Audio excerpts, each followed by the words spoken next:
స్వేచ్ఛ హఠాత్తుగా సూసైడ్ చేసుకోవడం. అది పదే పదే అతను పెళ్లి చేసుకుంటాను అన్నప్పుడు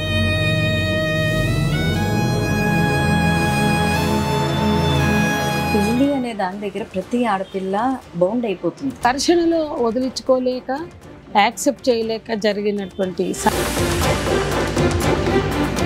చచ్చిపోయిన అమ్మాయికి నీతులు చెప్పడము, చచ్చిపోయిన అమ్మాయిలోని తప్పులు ఎత్తుకోవడం కదా. పవన్ కళ్యాణ్ని మొదటి భార్యను ఎందుకు వదిలేసావు, సెకండ్ భార్యను వదిలేసావు అని ఎవరిని ప్రశ్న. స్వేచ్ఛకు వచ్చేవరకు అలా అలా ఎలా వదిలేసింది, అలా ఎందుకు వదిలేసింది? ఇదే ప్రశ్న కృష్ణ విజయ నిర్మల్ తిరిగినప్పుడు ఎప్పుడైనా వేసారా? పవన్ కళ్యాణ్ వేరే ఆడపిల్లని చూడగా నేను టెంప్ట్ అయిపోయా, నాకు కావాలనిపించింది. ఆడవాళ్ళకైనా మగవాళ్ళకైనా ఒకటే నీతికి, భర్త ఉండగా ఇంకొకరితో రిలేషన్షిప్లో ఉండదు. ఒక మగవాడు ఒక భార్య ఉండగా ఇంకో రిలేషన్షిప్ ఉండదు. అట్లాంటి విధవల నుంచి ఐడెంటిటీని కోరుకోవద్దు, అట్లాంటి విధవల నుంచి భద్రత కోరుకోవద్దు. భద్రత ఇచ్చే మగవాళ్ళు కాదు.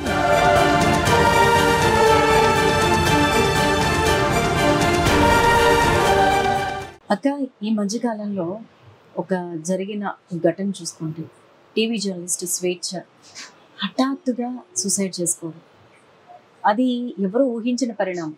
ఈవెన్ వాళ్ళ ఫ్యామిలీ మెంబర్స్ కూడా ఊహించి ఉండరు. ఎందుకు ఆ అమ్మాయి అంతలాగా అంటే సూసైడ్ చేసుకోవడానికి ప్రేరేపించిన కారణాలు ఏంటంటారు? అంటే మీ ఉద్దేశంలో అది బయటికి అన్ని వార్తలు వచ్చాయి, మీరు అక్కడ లైవ్లో వెళ్ళి చూశారు, మీకు ప్రత్యేకించి పరిచయం ఉంది కాబట్టి మీరు ఏమనుకుంటున్నారు ఈ ఘటన గురించి? అంటే ఆ కుటుంబం అంతా తెలుసు నాకు. మమ్మల్ని చిన్నప్పటి నుంచి ఆర్గనైజేషన్లో మాకు స్ఫూర్తిగా నిలిచినటువంటి కుటుంబాల్లో వాళ్ళ స్వేచ్ఛ ఫాదర్ కూడా మాకు ఉద్యమ నాయకుడు.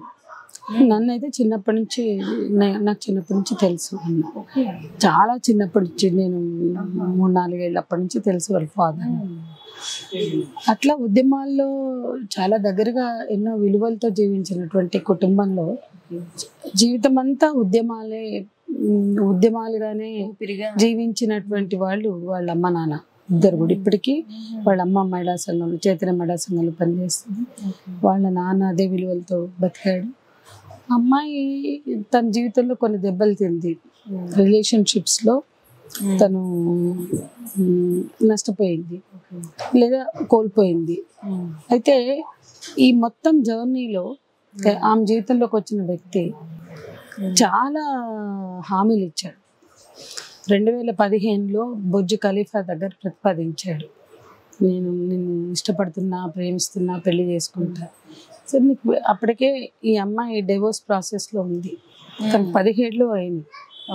తను 18 వరకు కూడా అతనితో స్నేహంతో లేదు. అతను ఇచ్చినటువంటి ప్రపోజల్ని యాక్సెప్ట్ చేయలేదు. తను విడాకులు అయినా కూడా 1 year తర్వాత కూడా తను మాట్లాడలేదు. తర్వాత పూర్ణచందర్ నాయక్, అతను ఏదైతే ప్రేమ పెళ్లి ప్రతిపాదన చేశాడో ఆ అమ్మ ఇంచుమించు అతనికి యాక్సెప్ట్ చేసి అతనితో కలిసి ఉంది 5 ఏళ్ల తర్వాత. అతను పదే పదే అంతవరకు ఆలోచించింది. అది పదే పదే అతను పెళ్లి చేసుకుంటాను అన్నప్పుడు సరే, ఫ్యామిలీ అనే ఇన్స్టిట్యూషన్ని ఎవరైనా కోరుకుంటారు. ఈ పెళ్లి అనే దాని దగ్గర ప్రతి ఆడపిల్ల బౌండ్ అయిపోతుంది. అంటే ఫ్యామిలీ అనే ఇన్స్టిట్యూషన్లో భద్రతను కోరుకోవడం లేదా కావాలనుకోవడం అనేది సమాజంలో ఎవరైనా చేసేది, ఎదురు దెబ్బ తిన్నది. కాబట్టి తను ఎన్నో హామీలు తీసుకుని అన్నాకే అంగీకరించింది. కాబట్టి నువ్వు ఇచ్చినటువంటి హామీని ఎందుకు నిలబెట్టుకోవు అనే ఘర్షణ వాళ్ళ మధ్య స్టార్ట్ అయింది. అవును, వాళ్ళ అమ్మాయి కూడా చెప్పింది, ఎంత మెచ్యూర్డ్గా చెప్పిందంటే, అమ్మ ముందు ఒకలా ఉండేవాళ్ళు, నాతో మాత్రం మిస్బిహేవ్ చేసేవాళ్ళు.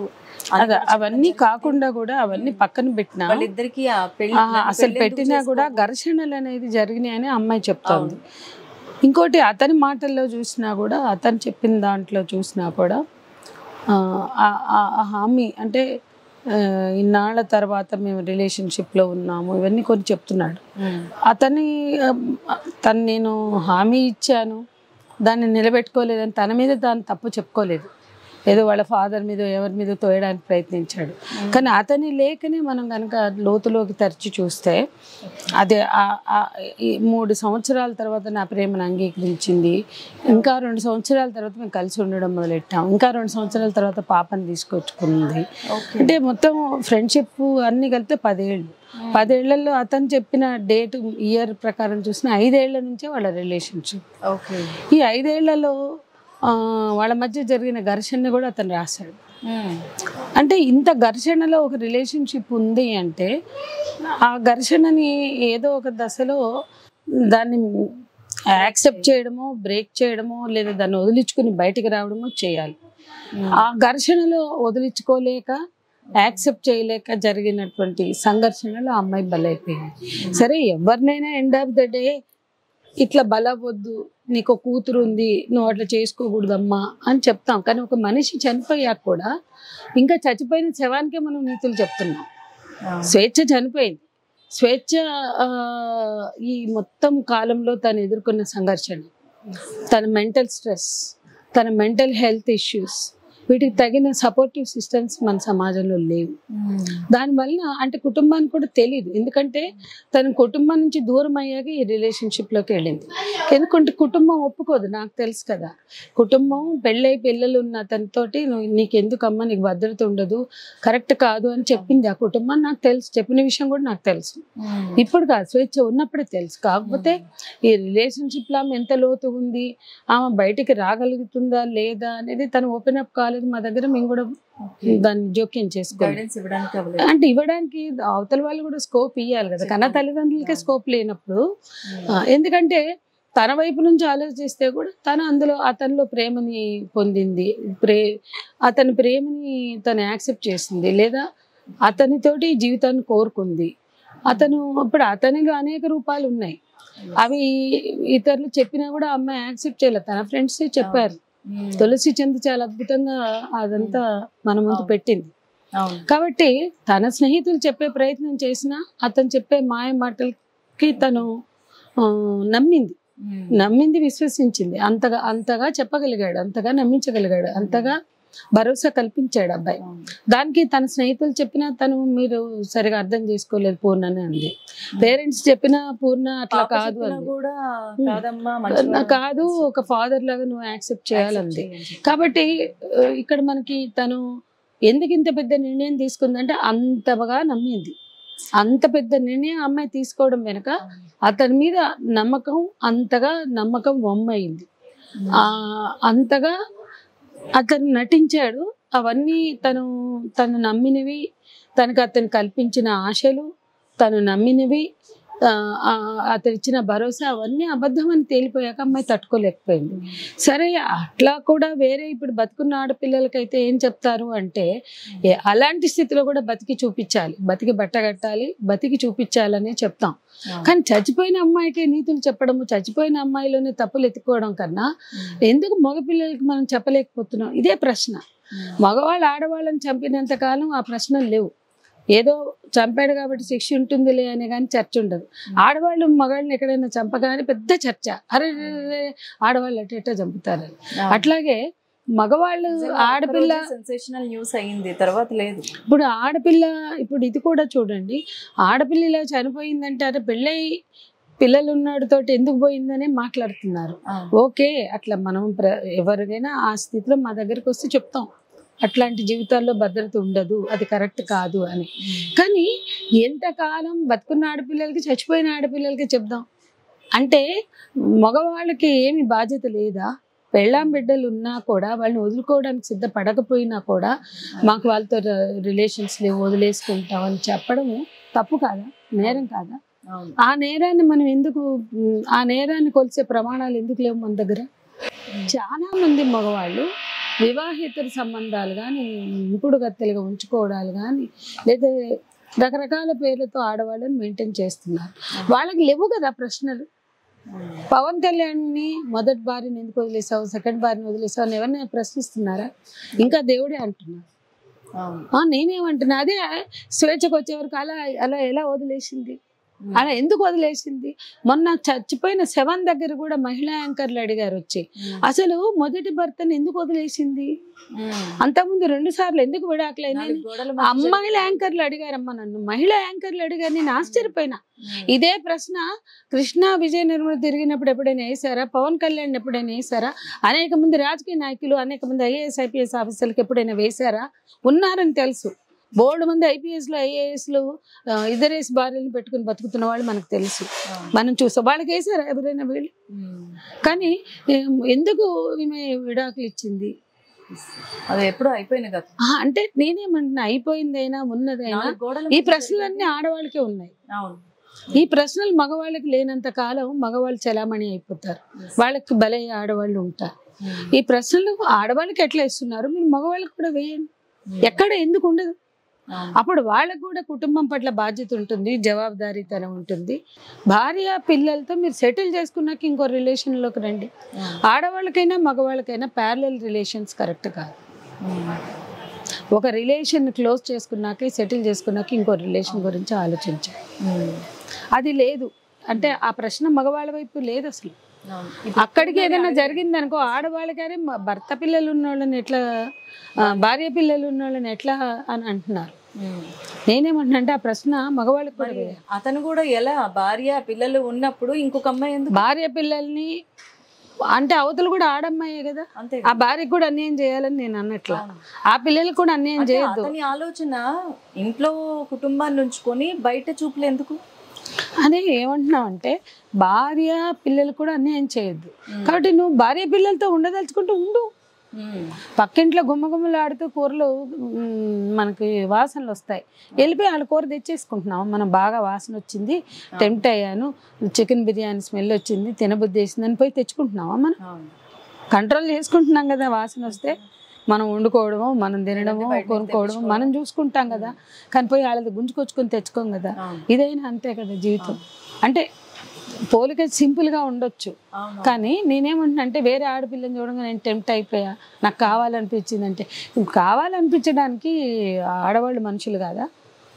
మీ ఆస్తులా, మీ చేతిలో డాల్సా? అంటే ఈ ఆలోచన మనం లేకుండా ఎంతసేపు ఆడవాళ్ళకే చెప్పడం, చచ్చిన శవాలకే నీతులు బోధించడం, వాళ్ళలోని తప్పులు పెడుతున్నాం. కానీ ఈ రోజు కూడా ఎంతమంది మగవాళ్ళు తమ భార్య బిడ్డలతోటి బ్రతకకుండా, జీవితాన్ని చూసుకోకుండా పక్క చూపులు చూస్తున్నారు, ఇతరులను డిస్టర్బ్ చేస్తున్నారు అనే ప్రశ్న మనం వేసుకోవాలి. ఇటువంటివి రిపీట్ కావద్దంటే ఫస్ట్ అక్కడ ఆలోచించాలి. అట్లాగే ఆడపిల్లలు కూడా ఖచ్చితంగా సెక్యూర్డ్ లైఫ్ కావాలనుకున్నప్పుడు, అంటే ఒక ఇప్పుడు పెళ్ళి అనేది కోరుకోవడం అంటేనే ఒక భద్రతను, ఇంకోటి ఒక ఇన్స్టిట్యూషన్లో కోరుకోవడం, దానికి తగినట్లుగానే వాళ్ళ స్టెప్స్ ఉండాలి. ఎవరైనా సరే ఎవ్వరు కూడా ప్యారలల్ రిలేషన్స్లో పీస్ ఉండదు. ప్యారలల్ రిలేషన్స్ని వాళ్ళు అర్థం చేసుకునే స్థితి ఈ సమాజానికి లేదు. రెండోది, ప్యారలల్ రిలేషన్స్ వలన వాళ్ళకి హింస ఖచ్చితంగా జరుగుతుంది వాళ్ళ మధ్య. కాబట్టి ఇప్పుడు యాక్చువల్గా అట్లా చూసినట్లయితే స్వేచ్ఛ ఒక రిలేషన్ క్లోజ్ అయ్యాక రెండో పెళ్లి చేసుకుంది, అది క్లోజ్ అయ్యాక పూర్ణచంద్ర దగ్గరికి వెళ్ళింది. కానీ ఆ అబ్బాయి అట్లా చేయలే.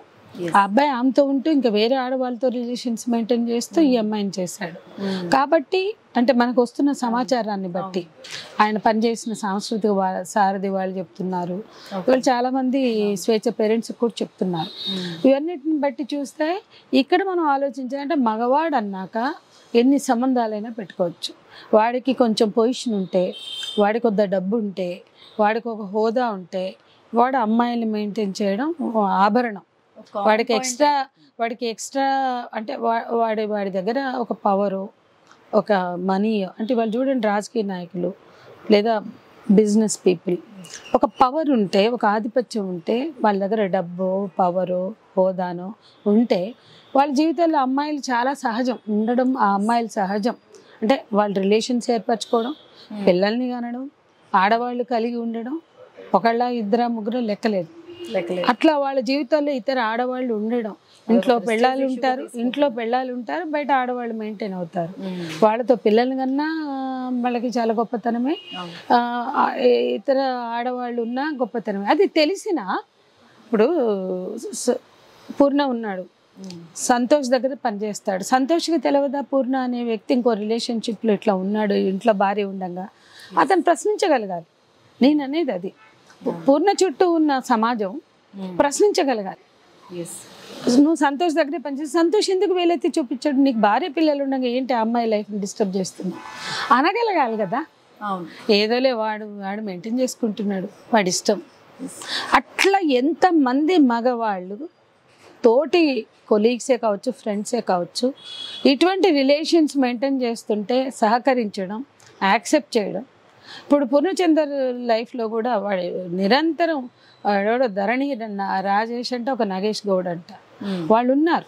ఎక్కడి పైన వస్తారు, దేనికి వస్తారు? మొన్న అరుణాచలం వెళ్ళినప్పుడు వచ్చారు.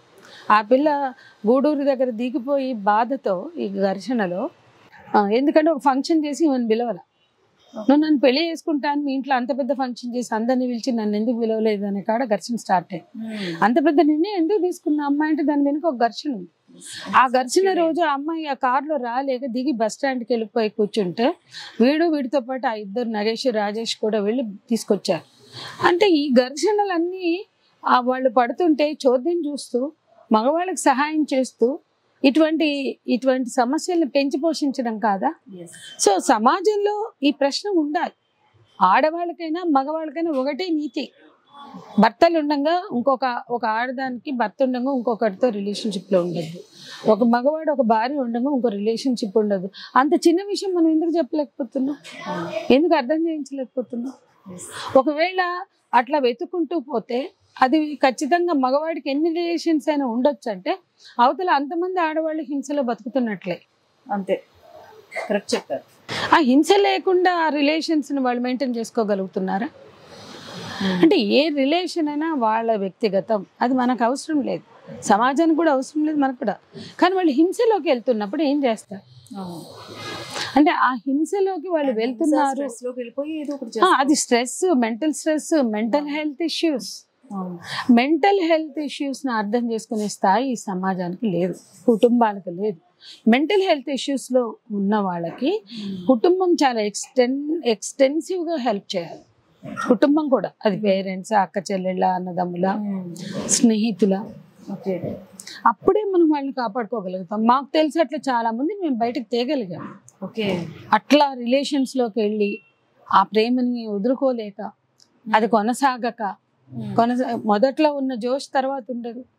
మొదట్లో ఎంతో మంది పెళ్ళైన అబ్బాయిలు వేరే అమ్మాయిని ఇష్టపడినప్పుడు ఆఖరి శ్వాస ఉన్నంత వరకు మీతో ఉంటాం, నా కంఠంలో ఊపిరిన్నంత వరకు నీతో ఉంటాను, నేను వదిలేను, నాకు భార్య పిల్లలు ఉన్నా సరే వదిలేయనని మాట్లాడిన వాళ్ళు కొన్ని రోజుల తర్వాత నా భార్య ఒప్పుకోవట్లేదు, నా భార్య వైపున బంధువులు నన్ను కొడుతున్నారు లేదా ఏదో ఒత్తిడి తెస్తున్నారు అని చెప్పి ఫోన్లు కూడా ఎత్తనప్పుడు వీళ్ళు పిచ్చోళ్ళు అయిపోయిన కేసులు నేను చూసాం.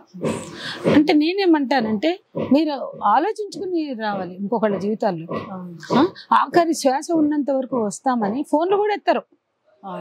వాళ్ళు ఏమైపోతారు? ఫోన్లు కూడా ఎత్తక వాళ్ళు పిచ్చోళ్ళు అయిపోతారు. అంటే ఉదాహరణ చెప్తున్నా, ఫోన్లోనే కాదు, చాలా సందర్భాల్లో చాలా నిరాదరణ, అంతకుముందు విపరీతమైన ఆదరణ, విపరీతంగా అంటే వీళ్ళకి తెలియని జీవితాన్ని చూపిస్తారు, వీళ్ళకి తెలియని ప్రేమను, జీవితాన్నో, సుఖాన్నో, సంతోషాన్నో, ఒక ప్రపంచాన్ని చూపిస్తారు. ఆ తర్వాత కనీసం ఫోన్లు కూడా ఎత్తరు, అంటే విపరీతమైన నిర్లక్ష్యాన్ని చూపిస్తారు. అంటే ఈ ప్రేమ రాహిత్యాన్ని, ఈ నిర్లక్ష్యాన్ని భరించే శక్తి ఆమె పెంచుకోవాలంటే ఆమెకి టైం కావాలి, ఆమెకి కౌన్సిలింగ్స్ కావాలి, థెరపీస్ కావాలి. ఇది మనం అర్థం చేసుకోవాలి. ఏ ప్రేమ రాహిత్యాన్నైనా, అది పెద్దలు చేసిన పెళ్లి ఫెయిల్ అయినప్పుడైనా కావచ్చు, తాను ఎంచుకున్న ప్రేమ ఫెయిల్ అయినప్పుడైనా కావచ్చు, లేదా ఇతర నిరాదరణ అయినా కావచ్చు. ఒక నిరాదరణ, ఒక ప్రేమ రాహిత్యము మెంటల్ స్ట్రెస్కి, మెంటల్ హెల్త్ ఇష్యూస్కి దారితీస్తుంది. అక్కడ థెరపీస్ అవసరం, వాళ్ళని నిలబెట్టడానికి గొప్ప ప్రేమ అవసరం, అంటే స్నేహాలు అవసరం. అంటే అది తోటి స్నేహితులే కావచ్చు, తోటి కుటుంబమే కావచ్చు, కుటుంబ సభ్యులే కావచ్చు. అట్లా ఎంతమంది బయటపడుతున్నారు. కొంచెం స్వేచ్ఛకి న్యాయం జరగాలి అంటే, తన ఆత్మశాంతించాలి అంటే ఏం జరగాలంటారు అసలు?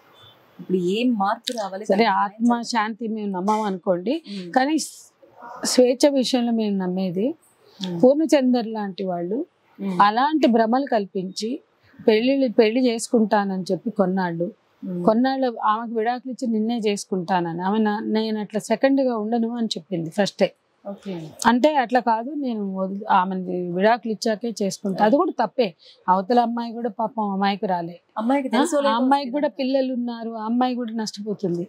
అంటే అటు కట్టుకున్న భార్య పిల్లలకి అన్యాయం చేసి, ఇటు ఈమె ఎమ్మడబడి ఈమెకి అన్యాయం చేసి, పోనీ ఇచ్చిన హామీని నిలబెట్టుకోకుండా ఆమె అడిగింది. నాకు మొదట్లో పెళ్ళంది, కానీ తర్వాత కనీసం నాకు సోషల్ స్టేటస్ ఇవ్వండి. తనకు తనే స్వేచ్ఛా పూర్ణచంద్రని పెట్టుకుంది. అక్కడే మనకు అర్థమవుతుంది స్వేచ్ఛా పూర్ణచంద్రని పెట్టుకోవడంలోనే ఆమె ఎంత ప్రేమించింది, ఎంత కావాలనుకుంది, ఎంత అతన్నే ఇష్టపడిందా, ఒక సోషల్ స్టేటస్ ని కోరుకుందా, ఈ రెండు ఉన్నాయి అందులో. అది అతను తీసేయమని చాలా ఒత్తిడి తెచ్చాడు. నేను పొలిటికల్ ఆస్పిరెంట్ని, నాకు నా రాజకీయ భవిష్యత్తు సమాధి అవుతుంది, నువ్వు పక్కన పూర్ణచంద్ర తీసేయి, స్వేచ్ఛ ఓట్కారుగా ఉన్నావు అంతే ఉండు, నేను నీతో ఉంటా, నేను వాడుకుంటా, కానీ స్వేచ్ఛ పూర్ణచంద్రగా పెట్టుకో అంటే అది ఒక నిరసన అమ్మాయి పెట్టుకోవడం. ఇంచుమించు రిలేషన్షిప్ 5 ఏళ్లలో చివరిలో పెట్టుకుంది, స్వేచ్ఛ పూర్ణచంద్రని పెట్టుకుంది. అది తీసేయమని ఒత్తిడి. ఆమె కొన్ని ఫోటోలు అప్లోడ్ చేసింది ఇన్స్టాగ్రామ్ లోను దేంట్లోనూ, అవి తీసేయమని ఒత్తిడి. నా రాజకీయ జీవితం నాశనం అవుతుంది, నేను అక్కడ ఆస్పిరెంట్ని, ఎమ్మెల్యే క్యాండిడేట్ని అని. ఇవి తప్పు అని నేను చెప్తున్నా. నీకు రిలేషన్షిప్, నువ్వు ఎమ్మెల్యేగా ఉండదలుచుకుంటే అట్లాగే ప్యూర్గా ఉండు. అంటే నా ఉద్దేశం, నువ్వు అందరిలాగే ఒక రాజకీయ నాయకుడిగా, ఒక ఎమ్మెల్యేగా, ఏ మచ్చలేని జీవితం నీకు, అంటే ఎమ్మెల్యేగా నేను గెలుపొందాలి అంటే కొన్ని ఉండాలని నువ్వు ఏదైతే అనుకుంటున్నావో వాటికి లోబడి నువ్వు బతుకు. ఎందుకు ఈ నటన? నువ్వు ఎమ్మెల్యేగా రాణించాలి కాబట్టి బయట సమాజానికి ఒకలాగా కనపడాలి, లోపల ఇంకో జీవితం నీకు కావాలి. అది తప్పు. ఈ ద్వంద్వ వైఖరి, ఈ ద్వంద్వ విధానం ఇవాళ స్వేచ్ఛని బలి తీసుకుంది. దానికి పూర్ణచంద్రకి శిక్ష పడాల్సిందే. పూర్ణచంద్ర లాంటి వాళ్ళు కోకొల్లలుగా ఉన్నారు బయట సమాజంలో. అటువంటి తప్పులు చేసి వేరే ఆడవాళ్ళ జీవితాలతో చెలగాటం ఆడొద్దు, ఇటువంటి పరిస్థితికి దారి తీయొద్దు. అంటే ఖచ్చితంగా పూర్ణచంద్రకి శిక్ష పడాలి. అదే స్వేచ్ఛకి ఇచ్చే న్యాయం. అంటే అతని పొలిటికల్ జీవితం కోసం ఈమె మీద తీసుకొచ్చిన ఒత్తిడి, ఆ రోజు నీకున్న మోజుకి, నీకున్న వ్యామోహానికి, నీకున్న కామానికి పెళ్లి చేసుకుంటా వెంటబడి అసలైన ప్రేమ ఇదే, నా జీవితంలో కంఠంలో శ్వాస ఉన్నంత వరకు, చివరి క్షణం వరకు, నాలో ఊపిరున్నంత వరకు నేను వదిలిపెట్టానని చెప్పి ఇప్పుడు పేరు తీసేయి, ఊరు తీసేయి, పేరు తీసేయి, ఫోటో తీసేయి, ఈ రకమైనటువంటి అమ్మాయి చెప్పింది కదా, నేను దొంగతనంగా బతకను, రహస్య జీవితం నాకు ఇష్టం ఉండదంటే నీకు ఇస్తాను నేను పబ్లిక్ లైఫ్ అని చెప్పి ఇవాళ అమ్మాయితోటి, ఇవాళ ఆమె ఇంత ఘర్షణకి లొంగిపోయి ఆఖరికి అంత ధైర్యం ఉన్న అమ్మాయి, ఎంతో మంది కౌన్సిలింగ్ ఇచ్చి దారి చూపించిన అమ్మాయి ఇవాళ అలాంటి నిర్ణయం తీసుకుందంటే తను బలహీనరాలైపోయింది. ఎంత మనోవేదన అనుభవించి ఉంటుంది అసలు. తను బలహీనరాలైపోయింది. ఆ బలహీనత ఏంటి అంటే పూర్ణచంద్రతో ఉన్న సోషల్ స్టేటస్, ఈ రెండే అమ్మాయి బలహీనత. యాక్చువల్గా ఆ బలహీనత కూడా అక్కర్లేదు. అట్లాంటి విధవల నుంచి ఐడెంటిటీని కోరుకోవద్దు, అట్లాంటి విధవల నుంచి భద్రత కోరుకోవద్దు. భద్రత ఇచ్చే మొగాళ్ళు కారు వాళ్ళు. కానీ ఆ అమ్మాయి అక్కడ మోసపోయింది. ఆ మోసాన్ని అర్థం చేసుకుని నిలబడి ఉంటే చాలా బాగుండేది. కానీ ఇంకో ఆడపిల్ల అట్లా చేయొద్దు. అట్లాగే ఇంకో మగపిల్లాడు కూడా అట్లా చేయకుండా ఉండాలంటే పూర్ణచంద్రకి శిక్ష పడాలి. ఓకే.